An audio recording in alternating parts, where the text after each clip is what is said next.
అలా రెగ్యులర్‌గా హైరింగ్స్ తీసుకొస్తానని చెప్పాను కదా! సో దట్ ఇవాళ గూడా రెగ్యులర్ హైరింగ్స్‌లో పార్ట్ అయిన మల్టిపుల్ హైరింగ్స్‌ని తీసుకొనొచ్చాను. అండ్ ఇవాల్టి హైరింగ్‌లో రివోల్ట్, జోహో అండ్ మార్స్ ఫ్రెషర్స్‌ని హైర్ చేసుకుంటుంది. And Qualcomm skill based Qualcomm hiring ఉంది. అండ్ క్యాటర్‌పిల్లర్ నుంచి గూడా హైరింగ్ ఉంది. అండ్ బిగ్ కంపెనీ సీజీఐ నుంచి కూడా ఫ్రెషర్స్‌కి హైరింగ్ ఉంది. And make sure to follow this channel. ఈ ఛానల్‌ని కంపల్సరీగా ఫాలో అవ్వండి. ఫాలో అయినప్పుడు మీకు రెగ్యులర్ హైరింగ్స్‌ని నేను అప్డేట్ చేయగలను. Make sure to subscribe this channel. అప్పుడే మీకు రెగ్యులర్ హైరింగ్స్ అనేవి మీకు తెలుస్తాయి. సో దట్ మీరు అప్లై చేసుకోవడానికి కూడా ఒక పాసిబిలిటీ ఉంటుంది. అండ్ ఇవాల్టి హైరింగ్‌లో ఫస్ట్ హైరింగ్ వచ్చేసి సీజీఐ నుంచి స్టార్ట్ చేద్దాం. సీజీఐ అనేది ఫ్రెషర్స్‌ని హైర్ చేసుకుంటుంది. అసోసియేట్ సాఫ్ట్‌వేర్ ఇంజినీర్ ఫ్రెషర్స్‌ని హైర్ చేసుకుంటుంది. అండ్ మీరు డైరెక్ట్‌గా సీజీఐ వెబ్‌సైట్ నుంచి అప్లై చేసుకోవచ్చు. అప్లికేషన్ లింక్‌లో మాత్రం వాళ్ళు ఇచ్చిన జీమెయిల్ ఐడీని రిఫరెన్స్ లాగా పెట్టండి.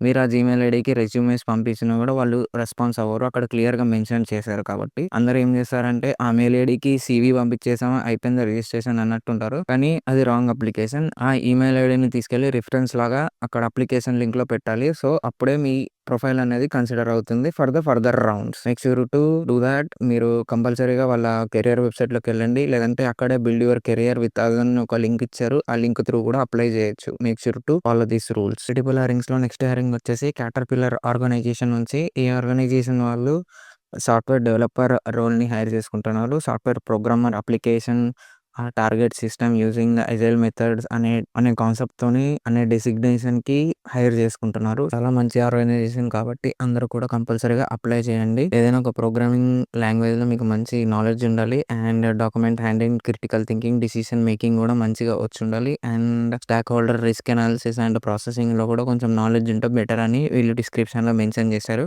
అండ్ కంప్లీట్‌గా మీ కమ్యూనికేషన్ మీద డిపెండ్ అయి ఉంటుంది. Build your communication. ఆ కమ్యూనికేషన్‌ని బేస్ చేసుకొని చాలా వరకు జాబ్స్ అనేవి హోల్డ్ అయ్యి ఉంటాయి. సో దట్ కంపల్సరీగా ఈ జాబ్ అప్లికేషన్‌ని అందరూ అప్లై చేయండి. నెక్స్ట్ హైరింగ్ వచ్చేసి క్వాల్కమ్ కంపెనీ నుంచి. క్వాల్కమ్ వాళ్ళు మల్టిపుల్ హైరింగ్స్‌ని చేసుకుంటున్నారు. అందులో ఒక హైరింగ్ వచ్చేసి intern intern system role which is intern system 2025. వీళ్ళు హైదరాబాద్ లొకేషన్‌కి హైర్ చేసుకుంటున్నారు.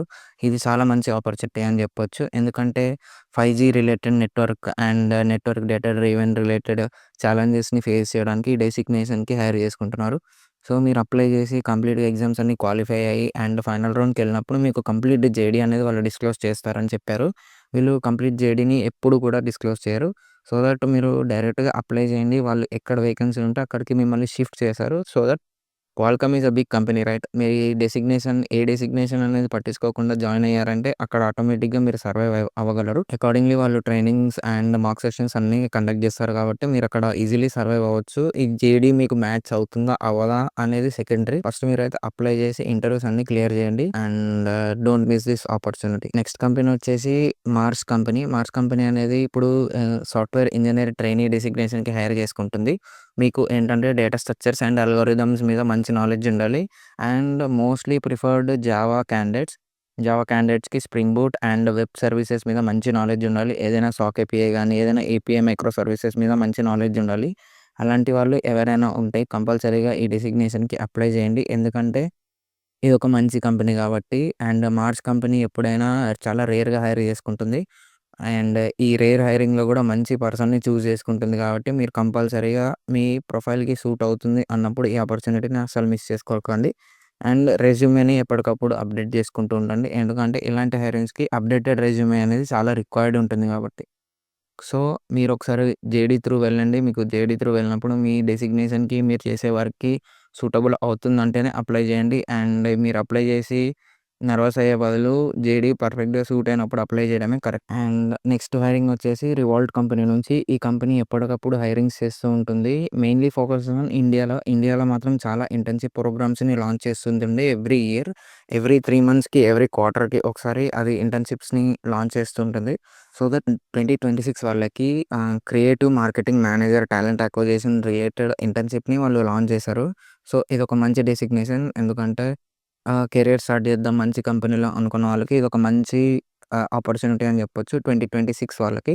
2026 వాళ్ళు కంపల్సరీగా అప్లై చేయండి. ఎందుకంటే ఆపర్చునిటీస్ అనేవి చాలా తక్కువగా ఉన్నాయి కాబట్టి.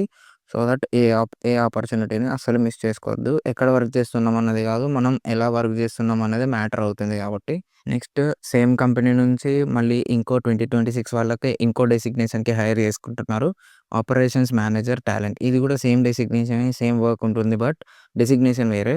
అదేమో టాలెంట్ అక్విజిషన్‌లో వస్తుంది. ఇది ఓన్లీ టాలెంట్ డెసిగ్నేషన్‌లో వస్తుంది. So that operation manager designation కూడా చాలా మంచిదే. సో మీరు కంపల్సరీగా అప్లై చేయండి. ఇది ముంబై లొకేషన్‌కి హైర్ చేసుకుంటున్నారు. పాన్ ఇండియా లొకేషన్ ఉంటుంది. Depends on your performance. వాళ్ళు మీ డెసిగ్నేషన్ అండ్ మీ వర్క్ లొకేషన్‌ని చేంజ్ చేస్తూ ఉంటారు. 2026 వాళ్ళు ఇప్పటి నుంచే అప్లై చేయడం స్టార్ట్ చేయడం అనేది చాలా బెస్ట్ అని నా ఫీలింగ్. ఎందుకంటే ఇది ఆపర్చునిటీస్ అనేవి చాలా తక్కువగా ఉంటాయి. మీరు ఒక 1000 అప్లై చేశా కూడా దాంట్లో 100 కూడా రెస్పాన్సెస్ రావని నా ఫీలింగ్. సో మీరు కంపల్సరీగా ఎక్కడ ఆపర్చునిటీ వస్తే అక్కడ ఆపర్చునిటీని అప్లై చేస్తూ ఉండండి. సో ఈ ఆపర్చునిటీని కూడా అసలు మిస్ చేసుకోవద్దు 2026 వాళ్ళు. నెక్స్ట్ బిగ్ కంపెనీ వచ్చేసి జోహో. జోహో ఆర్గనైజేషన్ అనేది క్లౌడ్ ఆపరేషన్ ఇంజినీర్‌ని హైర్ చేసుకుంటుంది. క్లౌడ్ ఆపరేషన్ అనంగానే మనకి ఏడబ్ల్యూఎస్, అజూర్ ఈ ఎక్స్‌పీరియన్సెస్ ఉండాలని నేను చెప్పను. So that basic experience and computer services మీద ఎక్స్‌పీరియన్స్, మానిటరింగ్ మీద ఎక్స్‌పీరియన్స్, డేటా సెంటర్స్ మీద ఎక్స్‌పీరియన్స్ ఉన్న వాళ్ళైతే కంపల్సరీగా అప్లై చేయండి. ఎందుకంటే Python scripts and monitoring the data మీద కంప్లీట్‌గా డిపెండ్స్ అయి ఉంటుంది కాబట్టి. And basic understanding of databases, NoSQL, Hadoop మీద ఎక్స్‌పీరియన్స్ ఉన్నవాళ్ళు కంపల్సరీగా అప్లై చేయండి. అండ్ వీళ్ళు మెయిన్‌గా ఎప్పుడైనా ఫోకస్ చేసేది డెవాప్స్ మీద ఫోకస్ చేస్తారు. సో దట్ కంపల్సరీగా డెవాప్స్ మీద బేసిక్ నాలెడ్జ్ ఉన్నవాళ్ళు అండ్ డెవాప్స్ చేస్తూ ఉన్నవాళ్ళు, 1 ఇయర్ ఎక్స్‌పీరియన్స్ అయిపోయింది డెవాప్స్ మీద అన్నవాళ్ళు కంపల్సరీగా అప్లై చేయండి. Make sure to apply this company. ఎందుకంటే జోహో అనేది చాలా బిగ్ కంపెనీ కాబట్టి కంపల్సరీగా అప్లై చేయండి. నెక్స్ట్ హైరింగ్ వచ్చేసి జోహో నుంచే మళ్ళీ SRE site reliability engineer and site reliability engineer డెసిగ్నేషన్‌కి హైర్ చేయడమే చాలా రేర్. ఎందుకంటే ఈ డెసిగ్నేషన్‌కి చాలా కంపెనీస్ హైరింగ్ బయటికి చెప్పరు. వాళ్ళు ఇంటర్నల్ హైరింగ్‌లోనే క్లోజ్ చేసేస్తారు కాబట్టి. సో వీళ్ళు ఏమి ఎక్స్‌పెక్ట్ చేస్తున్నారంటే automation experience, infrastructure experience, CICD tools which comes under DevOps only. DevOps pipelines మీద నాలెడ్జ్ ఉండాలి. అండ్ లాగింగ్ సిస్టమ్స్ మీద నాలెడ్జ్ ఉండాలి. అండ్ సిస్టమ్ సెక్యూరిటీ పాలిసీస్‌ని ఫాలో అయ్యే క్యాండిడేట్స్‌ని వీళ్ళు రిక్వైర్ చేస్తున్నారు. సో దట్ ఎక్స్‌పీరియన్స్ వచ్చేసి 0-2 years experience crowd automation and cloud infrastructure, SRE related roles మీద. అండ్ మీకు ఏదైనా ఒక ప్రోగ్రామింగ్ లాంగ్వేజ్ స్ట్రాంగ్‌గా వచ్చుండాలి. బేసిక్ కాదు, స్ట్రాంగ్‌గా వచ్చుండాలి. ఎందుకంటే జోహో ఎగ్జామ్స్ అనేది చాలా హార్డ్‌గా ఉంటాయి కాబట్టి, కంప్లీట్ డీఎస్ఏ బేస్డ్ ఉంటాయి కాబట్టి, ఏదైనా ఒక ప్రోగ్రామింగ్ లాంగ్వేజ్ చాలా స్ట్రాంగ్‌గా వచ్చినప్పుడే మీరు ఈ అప్లికేషన్ ప్రాసెస్‌ని కంప్లీట్‌గా చేయండి. లేదంటే మీరు చాలా డిసప్పాయింట్ అయిపోయి నెక్స్ట్ వచ్చే రిక్వైర్మెంట్స్‌కి మీరు నర్వస్ అవుతారు కాబట్టి. ఇప్పటివరకు ఉన్న హైరింగ్స్ మాత్రం ఇవే. సో దట్ మీరు నన్ను రెగ్యులర్‌గా ఫాలో అయ్యి రెగ్యులర్‌గా ఉన్నప్పుడు మీకు అర్జెంట్ రిక్వైర్మెంట్స్ ఏమైనా ఉంటే మీరు కంపల్సరీగా అప్డేట్ చేస్తాను. And make sure to follow my channel and కంపల్సరీగా రెగ్యులర్ హైరింగ్స్‌ని ఫాలో అయ్యి రెగ్యులర్ హైరింగ్స్‌ని అప్లై చేయండి. ఎందుకంటే మల్టిపుల్ హైరింగ్స్ ఎప్పుడు ఉంటాయో, ఎప్పుడు ఉండవో ఎవరు చెప్పలేరు. సో దట్ కంపల్సరీగా ఫాలో అయ్యి నన్ను సబ్స్క్రైబ్ చేసుకొని రెగ్యులర్ హైరింగ్స్‌ని అప్లై చేస్తుండండి. అన్ని లింక్స్ అనేవి డిస్క్రిప్షన్‌లో ఉంటాయి. మీరేం టెన్షన్ పడాల్సిన అవసరం లేదు.